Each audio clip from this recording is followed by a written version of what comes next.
মামা আজকে খাবার কি বানাচ্ছো ডিনারে? হ্যাঁ। এই যে ড্যাডির পছন্দে এই যে ফুলকো ফুলকো হিঙের কচুরি।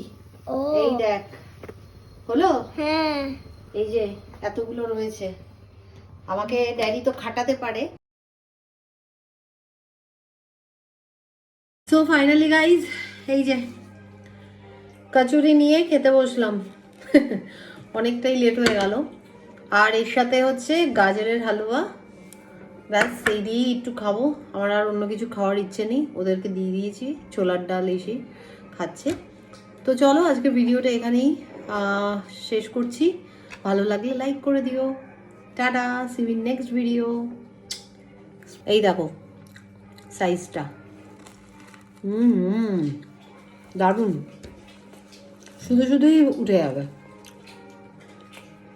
এর সাথে একটু ছোলার ডাল দুপুরে হয়েছিল, ওটা একটু গরম করলাম। এই দেখো